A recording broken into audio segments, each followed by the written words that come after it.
Hello, everyone. You're listening to the 805 Uncensored. We are a show on the Anti-Capitalist Podcast Network. This podcast covers a variety of topics from music to politics, news, philosophy, and more. There are no limits, which is why we are uncensored. So, welcome, and please follow us on your podcast and social media platforms of choice. This is episode number 110 and the second episode of our ongoing California environmental series. And joined with us is Alexis, also known as Chicana Ecologist. So, welcome, Alexis. Hi, Jordan. Thank you so much for having me on. Um, as you said, my name is Alexis. I have an Instagram called Chicana Ecologist that I rarely post on, but it's there.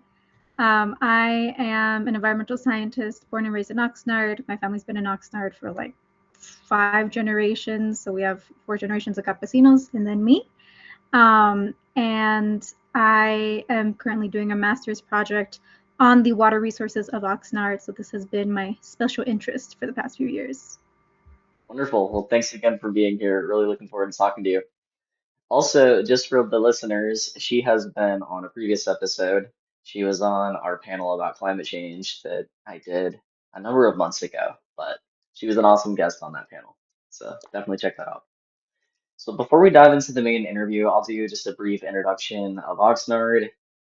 805 Uncensored podcast is obviously based here in Ventura County, been around since 2019. And Oxnard is near and dear to us. Oxnard, California is a city that's located in Southern California at the southern end of California's Central Coast region. It's an expansive, mainly agricultural region between the metropolitan areas of San Francisco and LA. And Oxnard is the largest city in this region. By population, economy, like I said, is largely dominated by agriculture. Demographically, it is majority Latino. So with that being said, why don't we talk about some water in Oxnard? What is happening? Why is water important? Why should we be talking about this here in Ventura County? So I'm going to start off very broadly because most people, or I can't say most people, but a lot of people do not think about water. A lot of people may take it for granted. We turn on the faucet, we don't really think about it, we don't know where it comes from, we don't know the work it takes for that to come out of our faucet. So water, why is it important? It is the basis of life, and that is not like an understatement. Like water is life.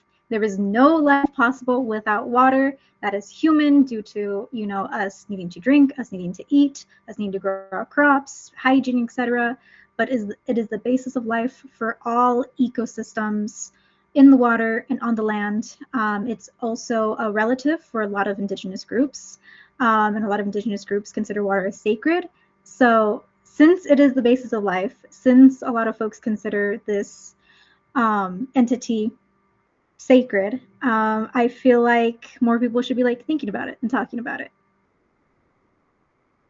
Yeah, absolutely. It is completely vital to life, and we need it for absolutely everything. So, yeah, I mean, I couldn't agree more. I don't think you could possibly understate that.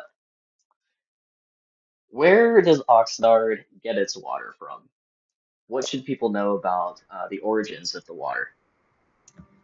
So I feel like I need to backtrack a little bit because Jordan, are you familiar like in general where like cities get their water from? Yeah, but I think it's important to talk about this more broadly just for the listeners so that they know, especially from your angle as an expert. Yeah, of course. So I'm going to talk about broadly where do cities in the United States get their water from, and then I'll key in specifically to Oxnard. So cities can get their water from a few different places. I'm going to categorize them into like 5 different buckets. One is local groundwater. That's with wells, that's with aquifers underneath our feet. This is what most people think of when they think of drinking water. It's groundwater coming from a well. Two, it is from surface water. And that means lakes, rivers, anytime it rains on the surface and that is collected, or there's snow on the surface and that is collected locally, you could also get your water from there. Three, you could get it from something called a desalination plant. And what that means is that you get water that is not fresh, so like ocean water, for example. You put it through a very intense cleaning process, and at the end, it pops out drinking water.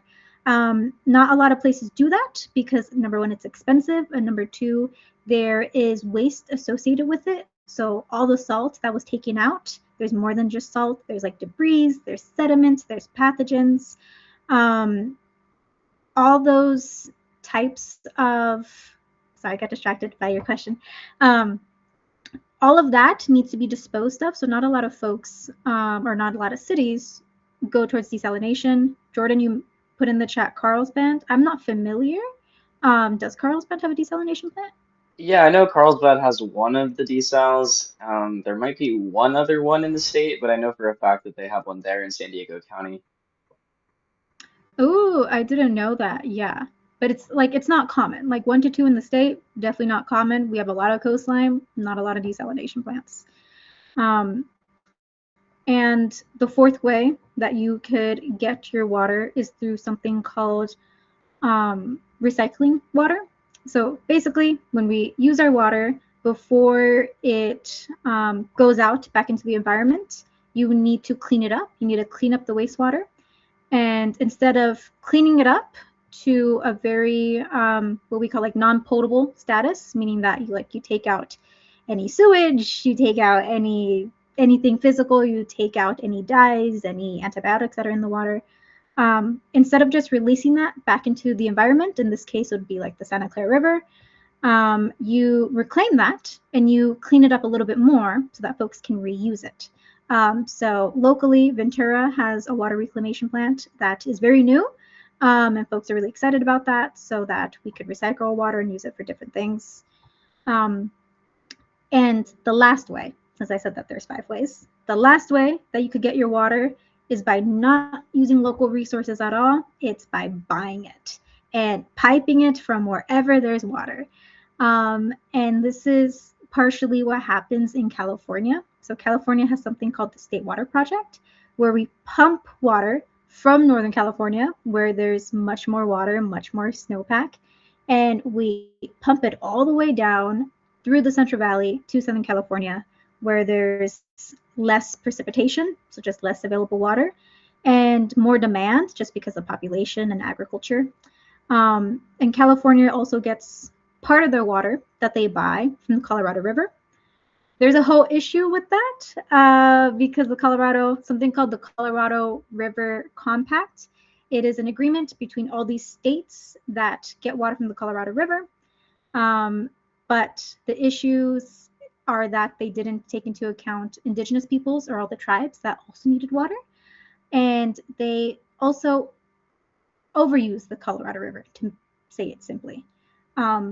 But those are the 5 different ways, basically. Groundwater, local surface water, desalination, recycled water, and then none of the above, just pumping it from somewhere else.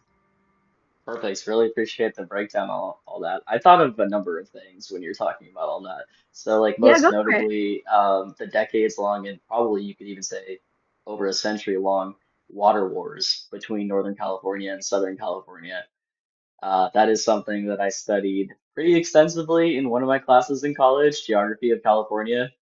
And really, it's been a political fight too, because everything's political. San Francisco, Northern California, they have all the resources. Southern California has all the people, so they have the political power, and it's this constant wedging of accessibility to natural resources. So, since you're from Northern California, like, what has your experience been? Like, were you aware of this when you were growing up, or like, Yes, but it wasn't as pronounced as when I moved down south. Like I knew Southern California was different. It has its own culture, its own economy, its own climate, and all that. But you really notice it when you move down south because, especially in the climate change era, you'll have a winter day that's like 80 degrees out of nowhere. You almost never get that anywhere north of San Francisco. And just the amount of rain is so much more different. It's so much drier down south. yeah, it is. Um, yeah, I went to school up north, and it is a stark difference. Um, but that's what the state of California does. They're like, well, let's just pump all this water. that is very heavy and very expensive to Southern California because folks want to grow crops in a desert ecosystem. Um, but that's One an more aside. thing, sorry. I Yeah. My research about the Colorado River Compact, that's the name of the deal, right? Okay. My understanding of that was it was also based on how they diverted the water, cherry-picked data. So in the 1920s, they actually got an excess of rain and snow. And they just said, this is what the climate is like there. And they didn't use enough of a sample size to accurately divert the water to people. Is that a proper understanding of what happened? Yes, it is. Currently, with the Colorado River, we have something called overallocation, which means that they portioned out massive amounts of water for these states, and eventually they included the tribes, but also like historical water users, like farmers that have been in the area for generations. They cut it up basically, but the numbers that they used is an overestimation of what's actually available in the Colorado River, and also that has been changing with climate change. So climate change is also a thing that is changing the amount of water in the Colorado River, but we haven't changed the numbers. Like we haven't updated the numbers, so we're still pumping out an amount that is non-existent. Aren't they currently in a mega drought since 2000? I believe so. Like Lake Mead and a few of the other reservoirs that are related to the Colorado River.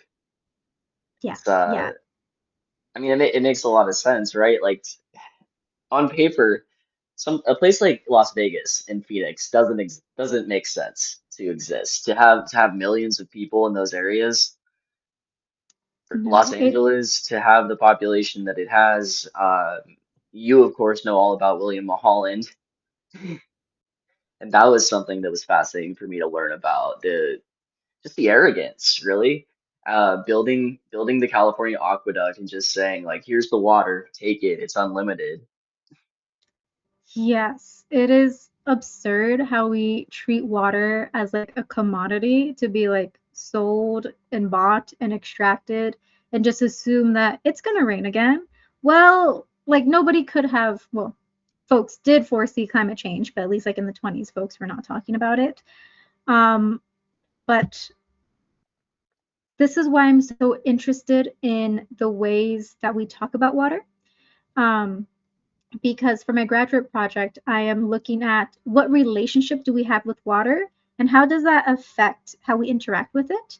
And if we have a relationship with water that's just, oh, it's a commodity, it's much easier to exploit it. Yeah, going back to the political thing that I brought up, who actually does control the water here in Oxnard? So I am happy you ask. So like I said, there's 5 different ways that we can potentially get our water. In Oxnard, it's really only two. Hmm. We get majority of our water, so like 60% of our water from the groundwater. Oxnard is very, or Ventura County as a whole, is very unique that we have enough groundwater to sustain our population and industry and agriculture, etc. That's changing. I'll get into that. So that is unique. We have a sustainable water drinking source underneath our feet. And the other way that we get water is by buying about a third from that state water project. So from Northern California or the Colorado River, but most likely it's Northern California. Um, and the reason why it's interesting who controls the water is because, like, as you alluded to, Jordan, water is political. Even between like areas within California, water is political. But as you get more hyper local, it becomes a little bit more political because you see that local players are um, fueled by profit. So, what that means is that the ways in which water gets allocated in Oxnard is dependent on something called the Fox Canyon Water Management Agency, which is basically a independent water district, which means that they're the folks that oversee what is happening with our water, in this case, the groundwater, and they allocate how much everybody can get. And by everybody, I mean the cities, so municipality, everyday people, industry, other players like military, since we have the naval base, and also agricultural farms. So that is the agency that controls the water and specifically controls something called the Oxnard subbasin or the groundwater right underneath Oxnard. Um, the reason why it is interesting that they are the folks that control it is because they have, I believe, something like a 5 to 7 member board, and they require agricultural representation on their board. They require at least one of their board members to represent all the agriculture in the region, but they also require representation from other water districts. So there's also something called the, I believe, United Water Conservation District that is in the region, and they require representation from that board, who a lot of times is also somebody from agriculture. They also require representation from the local governments, so like county supervisor. Depending on who's in that office, whoever is very interested in natural resources, that may also be agriculture. So what we're seeing right now is that we are seeing a very high representation of agricultural interests deciding what happens to our water. And that is important because the largest users of our water are big agriculture. So they are setting basically their own allocations. So, I mean, it makes me think about years ago, like when I was up in the Central Valley, you would see a number of farmers putting up signs saying like no water, no agriculture, but you're making it seem like they have plenty of water. So, what is their gripe? So it's dependent on region. So like I said, Oxnard, Ventura County is unique that we have that aquifer right underneath our feet.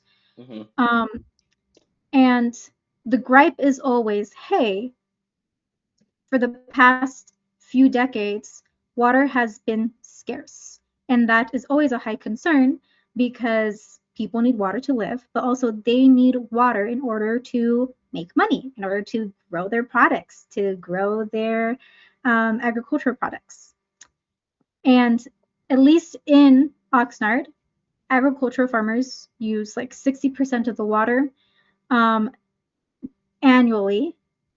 And that allocation has changed throughout time. Like the percentage has been about the same, but in the past, like when California was experienced that historic drought for the past 20 years, they used much more water than what they're using today.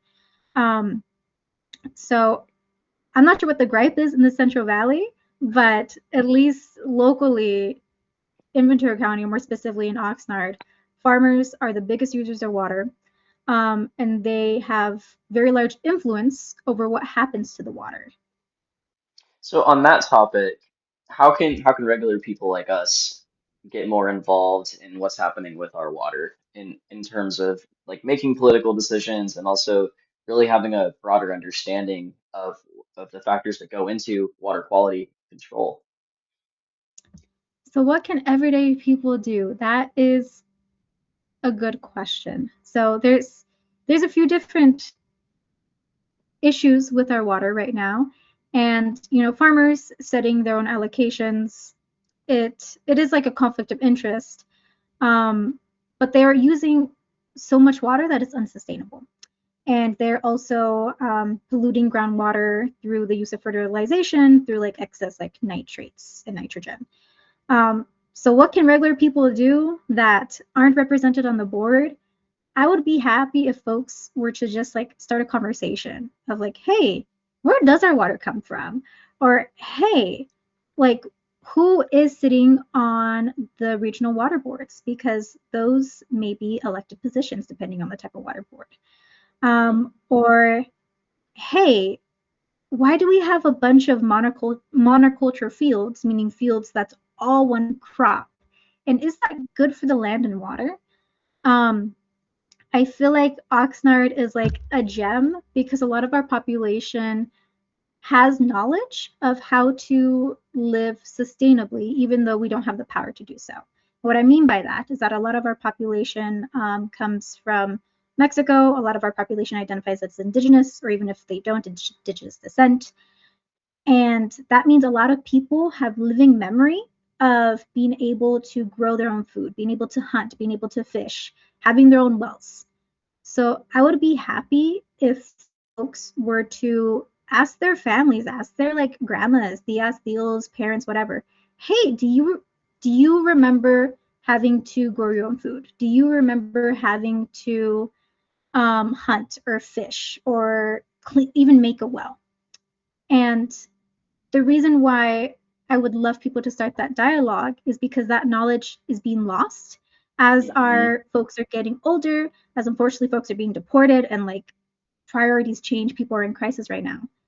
But if we were to start that conversation, then we would still have that knowledge living within the community so that whenever there are positions open or whenever the community can get involved with political power, we're not scrambling to figure out what to do. We already have that knowledge. I like so much of what you said there. I thought that was really spot on and inspirational because I mean, obviously the news cycle continues to be very daunting. There's so many different things that you can look into what's happening around the world, and for people just to be able to be involved locally towards issues that directly involve their lives and their families' lives, and they can make a difference. I think that is just so important for their own individual psyche, and also I think it will go a long way towards just making our communities more sustainable, as you say. So yeah, really appreciate that. Yeah, of course. Do you have like any other questions of like what's happening with water? Like, Um, yeah, I do have some questions actually about agricultural runoff. yeah. Is that a major concern in Oxnard? And what is being done to address that, given all the farming that happens here? So agricultural runoff is a concern because we have elevated nitrates within our groundwater, within our surface water, and we have elevated what is called total dissolved solids. Basically, all that means is that when you put fertilizer on an agricultural field and then you irrigate it and there aren't plants there to hold down that soil, even if there's plants there, you either put too much fertilizer or things happen that can go into our local waterways, and that could cause something called like algal blooms, which we saw, I believe, last year, a couple months ago, off of the Mandalay Bay power plant site. um, so that is an issue, but that's not specific to Ventura County. I believe every single county within California has an issue with elevated nitrates within their groundwater. Um, so So it's not it's unique. not at all unique, Yeah, yeah. yeah, it's not unique, but it's still an issue because elevated nitrates do cause health concerns. I believe it does cause thyroid cancer. And the reason why I know that is because specifically for the community right outside Oxnard on the north side, this community of El Rio, they saw elevated nitrates for decades, since the 70s, 60s, I believe. At least the first time it was reported by the state, it was the 70s. That was a little bit different because the initial cause of that was historical disinvestment and the county not providing local or basic needs such as sewer hookup. So folks had septic tanks. But with that community, there was elevated nitrates, and that community experienced an elevated risk for thyroid cancer because they had decades of exposure. Now that we are seeing elevated nitrates in our groundwater, it's not just an El Rio issue, it's like an everyone issue. Right, so I guess the next step though is I'm wondering if we continue to develop, Oxnard Ventura County inevitably and we lose more of these fields and some of them actually become empty lots before they're ultimately developed for housing or whatever. Are we going to have a major problem with these contaminants being in the air, being airborne, like what we saw or what we've seen for decades in the Salton Sea in those communities in the Imperial Valley? I am not sure in regards to nitrates specifically, but when it comes to agricultural fields, um, the main concern is runoff into your drinking water, which is what we just talked about. And the other concern is respiration of things that you shouldn't be breathing in, such as pesticides. So I Hmm. feel like it's more likely folks be exposed to things like pesticides through the air versus something like nitrates. Okay. And can you touch on some climate change issues related to water here locally in Oxnard? Yeah, of course. So climate change I know it's kind of issues. a broad question. No, that's fine. So like I said, California experienced a drought for like 20 something years, almost my entire life. But over the past 5-ish years, it's been fairly wet. We've had a lot of wet years. And I believe even like these past couple months, it's been like a lot of rain within Ventura County, a lot of rain within Oxnard. That doesn't sound like an issue. That sounds like suffering from success, right? Like we didn't have water and now we have too much. Um, but it is caused by climate change, these very strong storms that are happening all at once versus gradually throughout the year. And it is a concern because the way that our groundwater gets recharged has changed over years. And the way that that water goes back into the aquifer so that we have sustainable drinking water happens through these specific transition zones, usually floodplains, wetlands, or right underneath the Santa Clara River. Um, so it's connected to your previous question. As we develop more, as we create more hardscape, there's just less opportunity for the water to infiltrate into the aquifer. And when we have climate change, when we have these very large events, very large rainstorms where all the precipitation happens at once, it doesn't, it happens too quickly. So the water doesn't have the opportunity to infiltrate into the ground and then into the aquifer. Instead, it gets washed out to the watershed, washed out to the Pacific Ocean. So previously, we would have water events that were more sporadic and more gradual throughout the year versus these like huge precipitation events. Yeah, it's so there's a climate scientist that I follow named Daniel Swain from UCLA. He talks a lot about precipitation whiplash or climatic whiplash, and I see that very pronounced in California since the mid 2010s.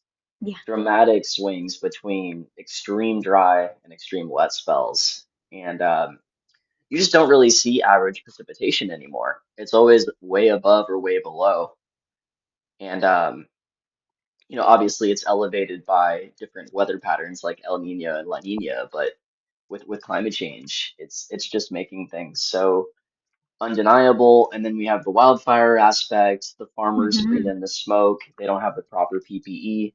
We also have the mudslides that happen following the big time rains and the hillsides being devoid of vegetation. So yeah, it's all very much connected. Can you touch, I know it's kind of off topic, but also sort of related, a little bit about air quality in Oxnard and Port Hueneme? I know that's a concern with the port. Yeah. So the for what I know is that I believe Ventura County, as a lot of other counties within the state of California, is within something called non-attainment status with the Clean Air Act. So what the Clean Air Act is this federal legislation that puts limits on what type of pollutants, called criteria air pollutants, what type of pollutants is safe for people to inhale. Whenever a state or a specific county within a state is not adhering to that, meaning that they have more pollutants in the air than is what uh, is spelled out in the Clean Air Act. It's within non-attainment, meaning that those people are being exposed to an amount of pollutants that is dangerous to human health. From what I know, the last time I checked it up, which was a couple years ago, but these things stay fairly consistent, Ventura County was in non-attainment status, meaning that we were not upholding the Federal Clean Air Act. We have an elevated amount of pollutants. Now, what pollutant is that? Um, I would have to look into it, but there is a resource that you could check. I'm going to send you, Jordan. Um, and the things that cause these types of pollutants are things that you would expect, such as transportation, so like cars, the port with those giant ships, Also, all the semis, moving all the product and merchandise or whatever they bring in from the port. Um, and then also we have The wind, military which is, base. yes, military base. That, yeah. So that's what I know about air quality. We are not in attainment with the Clean Air Act, at least the last time I checked. And the main sources of pollutants are transportation. That's pretty much all I have for you, Alexis. Do you have anything else you want to talk about? Anything else I would like to talk about?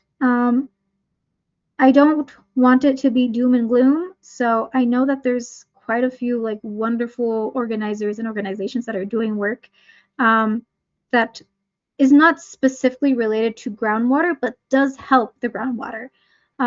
For example, the Mini Nature Reserve. They plant a bunch of native plants throughout Ventura County, a lot in Oxnard though. And anytime you get native plants, it helps with water retention. And depending on where you plant it, there's like potential for that water to infiltrate very deep into the aquifer.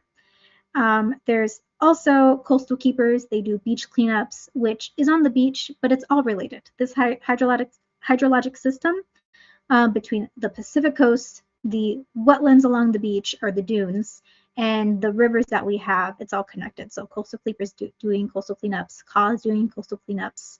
There's a bunch of organizations that, again, although they're not specifically focused on groundwater and us having, sustainable water resources, their activities do help the entire water system. Absolutely. Well said. Get involved, people. You'll feel better. You'll help out your community. I think Surf Rider does a number of beach cleanups locally too. Yeah, yeah, they do. Yeah. Um, yeah, where can people find you online? Do you have any projects that are ongoing? Anything you want the listeners to know about?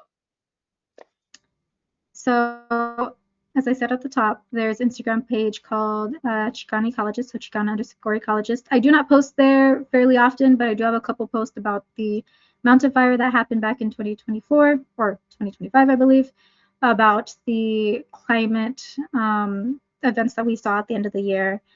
And I want to start posting more about water, but I'm currently in grad school trying to graduate. So eventually, I would want to share with people my The girl's project, which is, busy. yes, we're busy.